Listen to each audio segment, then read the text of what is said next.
Afternoon, everyone. What a lovely day. The Lord has given us a beautiful day to celebrate the life of a truly tremendous person.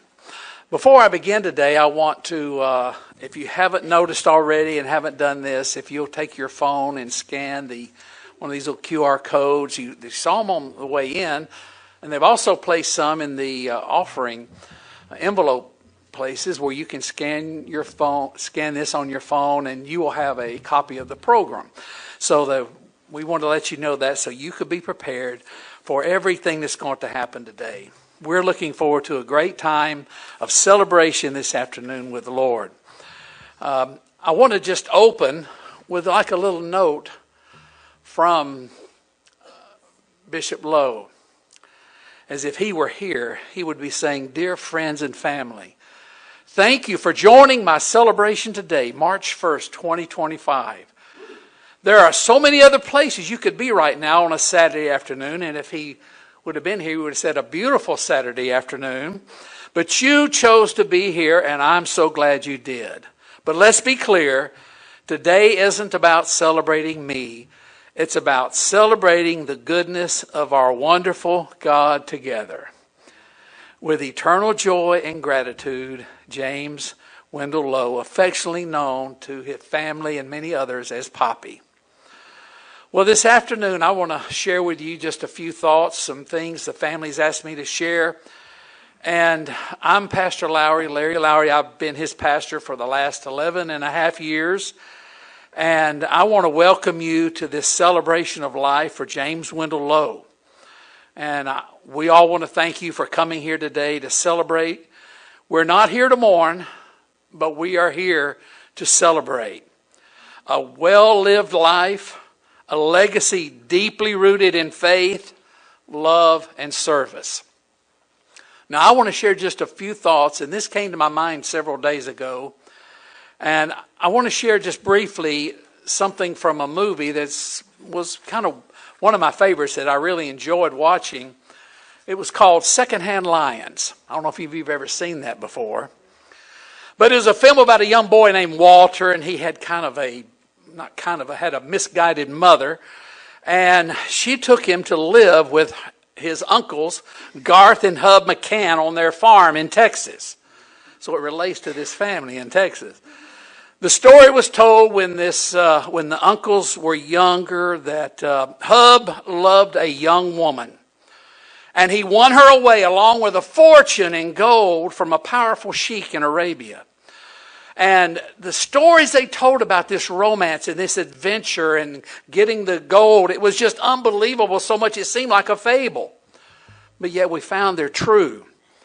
In one scene, Hub describes himself to three young men who try to take this old man out, and Hub kind of does away with him, and they want to know who you are. And they tried to pick this fight with him, and he won. And he said, they want to know who he was. He said, "I fought in 2 world wars and countless smaller ones on 3 continents. I've led thousands of men into battle with everything from horses to swords to artillery and tanks. I've seen the headwaters of the Nile, tribes of natives no white man had ever seen before. I've won and lost a dozen fortunes, defeated many men, and loved only one woman with a passion you could never begin to understand. That's who I am." And one day, after Walter moved away, he was grown, and he had received word in the city that Hub and Garth had passed away trying to fly a plane at 90 years old.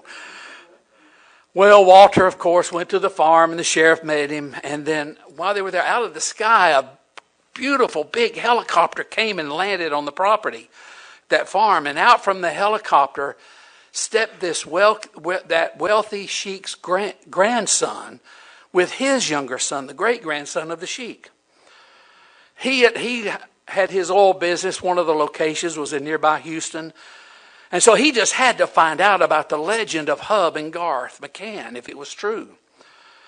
And upon meeting Walter and seeing who he was, this sheik's great-grandson looked up at his father and him and said, "So these 2 men from great-grandfather's stories, they really lived?"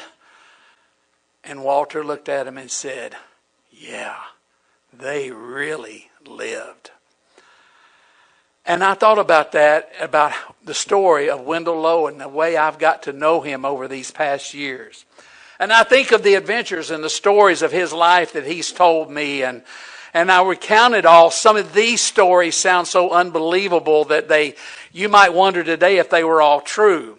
Well, I think about him getting saved as a wicked sinner, as he would say in church and testify. He was saved as a wicked sinner at the age of 6.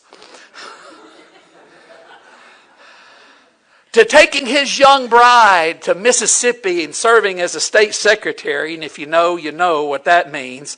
And he rented a house to live in that year, and the overseer had him visit churches all year long. And that house he rented in, I think for $5 a month, he stayed in it about 3 nights that whole year because he was busy visiting churches. Then he pastored many churches. He pastored great churches, and he pastored not so great churches. To when he was appointed as a state bishop, he traveled and he wound up building houses because he was a skilled builder. And he would build houses and then take the money from the sale of the houses and give it back to the church to help build the work as he was there working in the field. And then all the while he's doing this, him and his wife are busy completing their bachelor's and master's degree, and they have blessed many people in their counseling over the years because of this. Then from there they went on and continued counseling. They went to Cleveland and our international office, and not only blessed the international office there with his wisdom and guidance, but he traveled around the world teaching and preaching the gospel from this international office, and he did many other things. And with all of this, all the while, he's like Hub. He loved only one woman with a passion that I think few could understand. He raised a wonderful family that you see. I get a big amen back here. Along with a bunch of chickens while he lived in Cleveland, if you know about that. And then he retired here. And he blessed our people here with his weekly Bible studies. And he blessed so many people. And he was so active. When I first got here, he did things that 30-year-olds couldn't and wouldn't do. He was so active. And it wasn't just a couple of years ago, I believe it was, that he struck out on his own and drove to Oklahoma in his car and back all by himself. And he continued with he had his RV for years that he drove around, and he still continued to minister and bless others until his final breath. So if you were to ask me, this man, Wendell Lowe, did he really live? I will say, yeah, he really lived. He sure did. Well, one of the final things I want to say from my thoughts is he told me several years ago, and it kind of took me back the first time he said it, but he continued to remind me, and he would even testify in church. He'd say, Brother Lowry, now you can't leave this church until you do my funeral. You speak at my funeral. And I'd say, okay. And I've considered that one of the highest honors I've had in my life. And there's no words that can express what Brother and Sister Lowe have meant to Susan and me. They have blessed us and our entire family. And Susan's family goes back with Brother Lowe for decades. And, I was talking with Susan's dad just this week as we were there. And a church that started, it wasn't organized, but it started in Lawana's home in Amarillo. And then Brother Harrison Price, and Susan's dad went there, and they preached that out and wound up organizing that church in Amarillo, Texas. And guess who was the first pastor of that church? James Wendell Lowe. So there's a connection there that goes back a long way. But only heaven's going to reveal all the people that Brother and Sister Lowe have blessed and all that he's personally done for Susan and me. And we're so grateful. But I want to share with you, one of the grandchildren wrote that he lived a life defined by grace, patience, kindness, and humbleness. He's the kind of man who, no matter what life brought his way, he stood tall with unwavering love for his family and the Lord. He passed down the very best parts of himself, his integrity, his generosity, his quiet strength, and most importantly, his love for Christ. So today, as children, in just a few moments, you're going to see this precious family share their love about him. And they hope to give you, and we hope to give you, a true glimpse into the pure and loving soul that Wendell Lowe was. Ecclesiastes 3 and 4 reminds us that there's a time to weep and a time to laugh, a time to mourn and a time to dance. So when you hear the stories today, know that you have permission to laugh, to cry, and to feel every emotion of life that is inspired today. We also celebrate you who have gathered here together to share this afternoon with us. Brother Lowe touched so many lives with his wisdom, his kindness, and his unwavering devotion. Many here today are a part of his life's journey. So the family has asked me today to share with you this and ask you to participate as I list many roles he's held in his life.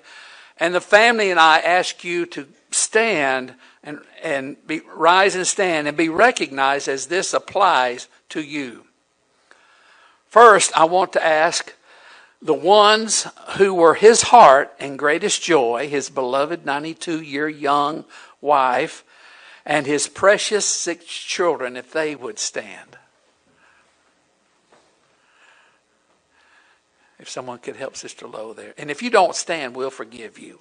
We all know Sister Lowe, so if you want to sit down, that's fine. Now we'd like to ask the ones who carried his laughter and love into a new generation, his grandchildren and great-grandchildren, if you would all stand.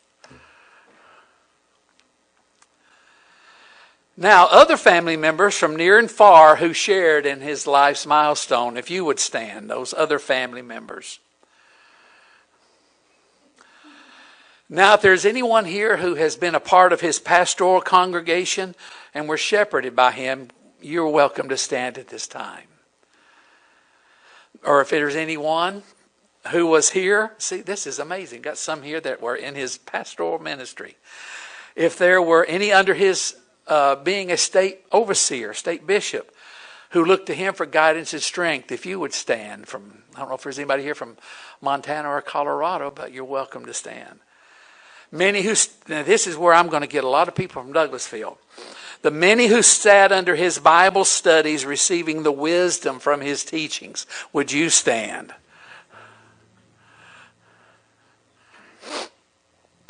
His colleagues from church headquarters who shared in his mission and purpose. It's good to see Sister Kathy here today, Sister Kathy Payne. And by the way, she sends regards from all of the international office in behalf of them and the effect and the blessing that Bishop Lowe had at the international office. His friends who walked with him through life's journey, if you would stand right now, if there's any of those. Neighbors who experienced his kindness and community spirit.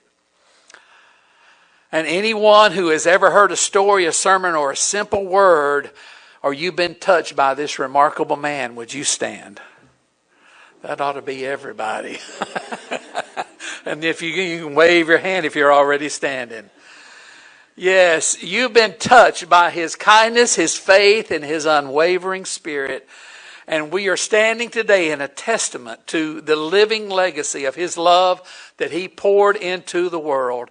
And I pray this gathering today be a reflection of his life, full of faith, full of love, full of the joy of the Lord. And I know today that this man, Wendell Lowe, he is rejoicing in heaven today, because I know beyond the shadow of a doubt that he has heard the words, "Well done, thou good and faithful servant. Enter thou into the joys of the Lord." Amen, amen, amen. Well, you may be seated.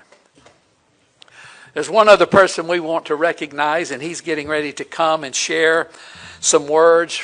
I'll let him explain it all to you, but we're really blessed to have our state bishop and our first lady to join us today. I know Bishop Billy Adams, they have been friends and they've known each other for years. And I appreciate our state bishop coming today to share with us. So Bishop Adams, if you would come.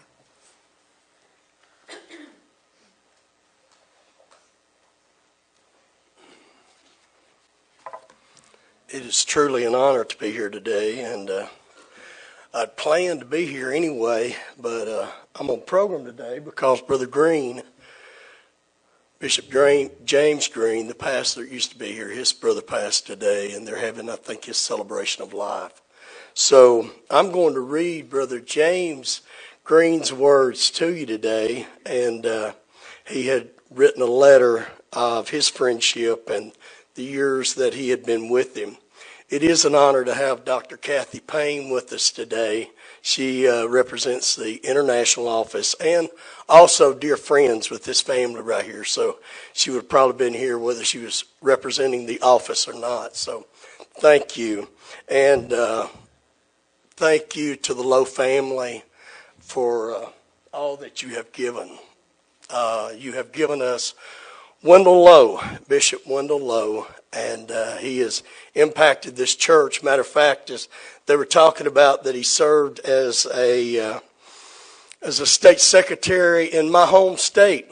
He didn't realize then that I would be speaking here today, but thank you for all that he did. And also, I will share in a moment of my connection with Brother Lowe from many years ago. Brother Green said it is an honor to be able to share a few select thoughts with you about Bishop Lowe and my life with him. Our paths crossed 73 years ago. My father took the pastorate at the Carlsbad, New Mexico church.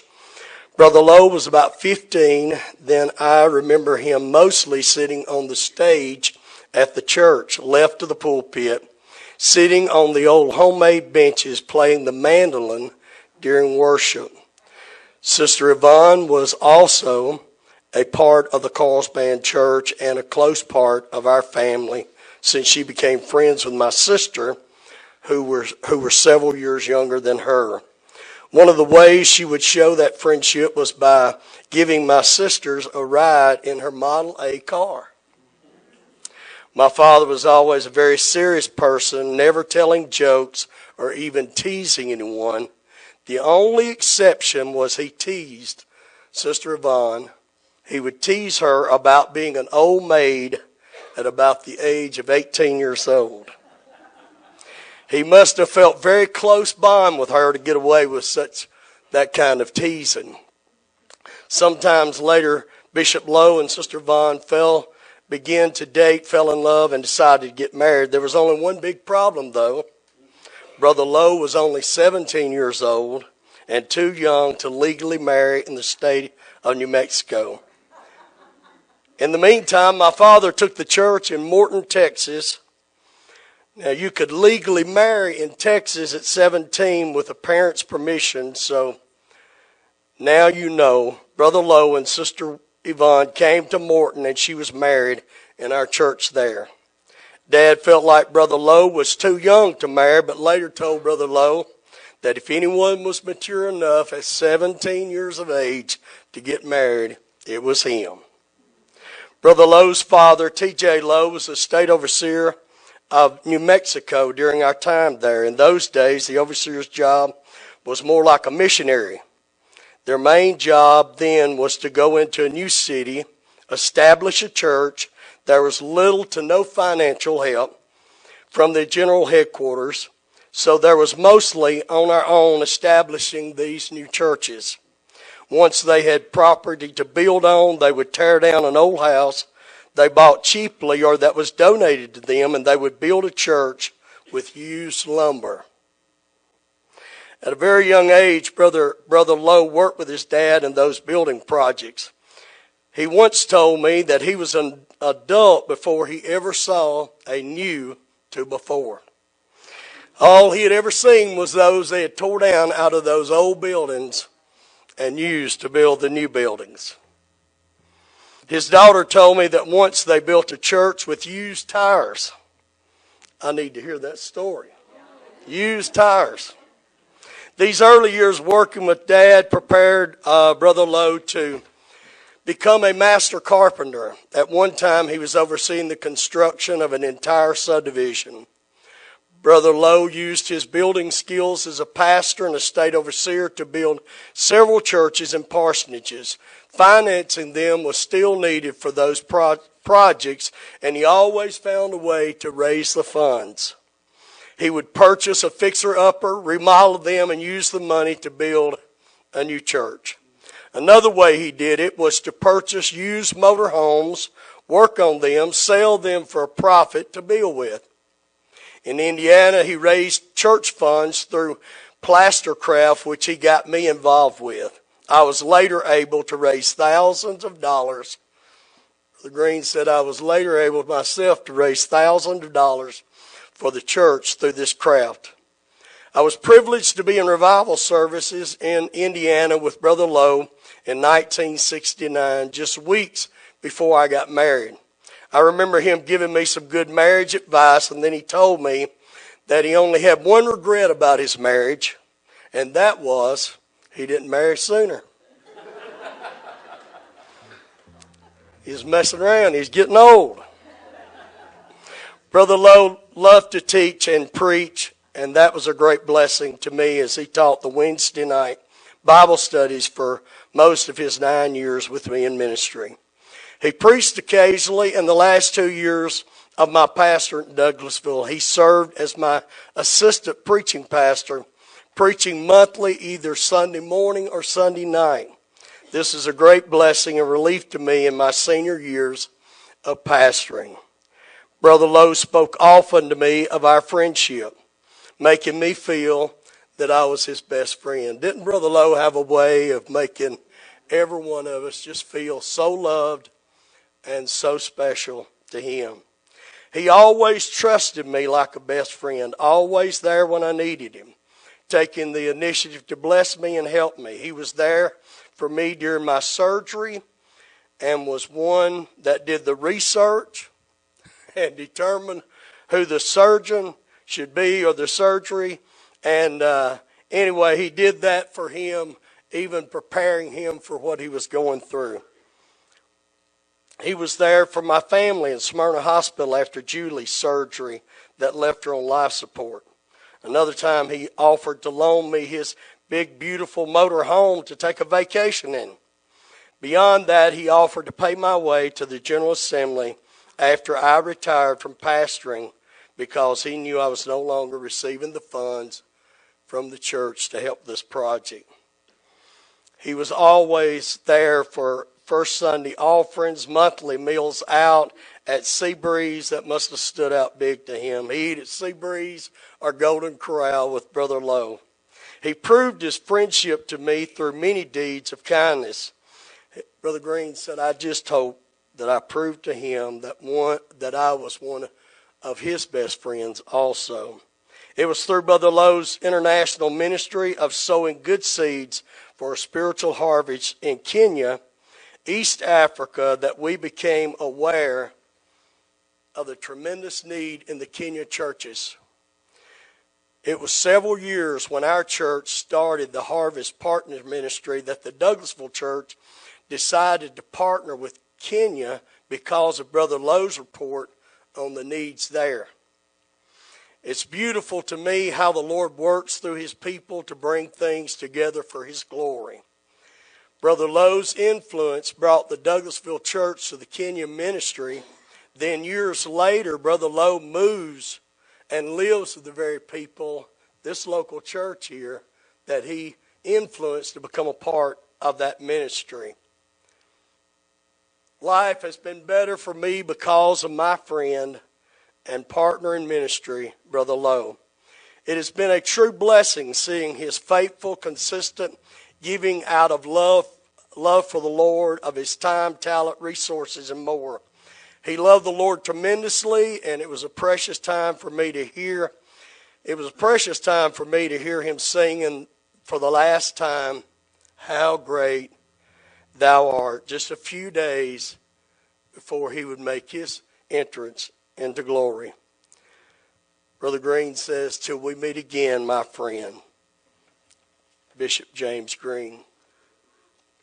I want to share just for a moment, it will take me just a few minutes, of my connection with Brother Lowe. It's amazing how sometimes, and I will say to this family, thank you for sharing your father. Sometimes you don't realize how much your dad may make an impact, and you think sometimes people don't recognize it, but sometimes we just sit down and we realize how much God has connected us and how blessed we are because of somebody we never dreamed of would be a part of our life and would make such a connection. I came to know Brother Lowe in 1994. I was pastor in Vicksburg, Mississippi, and at that time the state bishop chose 3 people. If you remember anything of our church history, we started a program called Center of Biblical Leadership.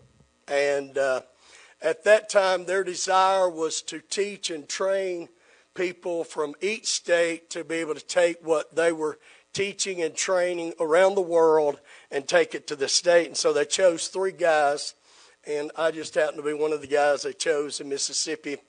I was pastor in Vicksburg at that time, and I had to spend about 3 weeks, I think it was, in Cleveland to go through these trainings, and there was 3 teachers. Brother Lowe was teaching counseling at that time in the international office, and I wasn't honored to sit under that. I was under Melvin Height, under hermeneutics and biblical training. But anyway, I did meet Brother Lowe through all of that and got to know about him a little bit. Anyway, as we went back home, never knowing that, our paths really would cross again. In 2002, I was appointed to the Northwest Territories, which included Montana, Wyoming, North, and South Dakota. Anyway, as I was transferred there, and we spent 4 years of our life, Montana, if you've never been there, it's one of the most beautiful states in the world. It's one of the most beautiful sceneries in the world. But it wasn't long after I got there that I kept hearing a name over and over, and that was Wendell Lowe. Wendell Lowe this, Wendell Lowe that, Wendell Lowe built this, and Wendell Lowe sold that, and we built churches and parsonages and stuff. And so my life became impacted even in my first overseer tenure is because of Brother Lowe made such an impact in Montana. And even years after he was gone, even while he was here at Douglasville already in his retirement years, they were talking about Wendell Lowe in Montana. That's awesome. That is awesome. That is awesome that you can live such a life that you think people do not know you or they will not remember, but years after you're retired, they are still talking about you to a bishop in that area in Montana because of what you did. I say to God be the glory. Bishop Lowe built many lovely homes, churches, parsonages, but when he took his celestial flight and entered the gates of heaven,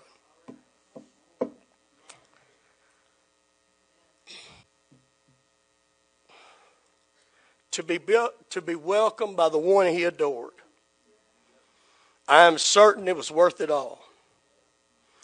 My friend and yours has entered the city in which words cannot describe. This eternal home we affectionately called heaven is filled with mansions that are without rival, streets of pure gold, walls of jasper, gates of pearl, and a host of saints celebrating a song. Bishop Lowe has been blessed to live in some of the most magnificent places in the world.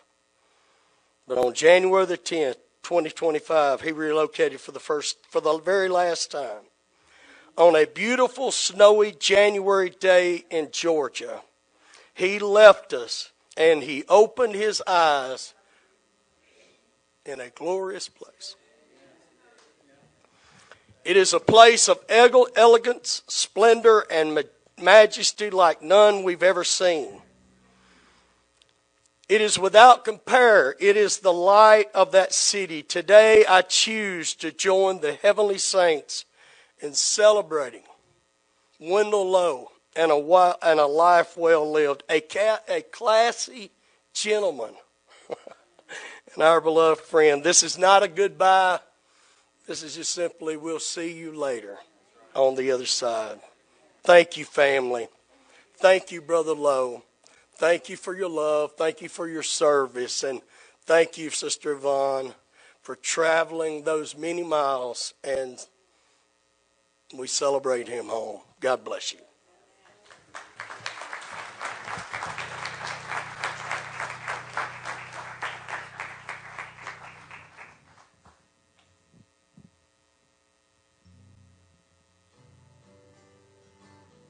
Celebrating the life of James Wendell Lowe, also known as Poppy, a legacy of love and remembrance. At the heart of every family is a figure who ties generations together, and for ours, that was Poppy. His warmth, wisdom, and unwavering presence will forever resonate in our hearts.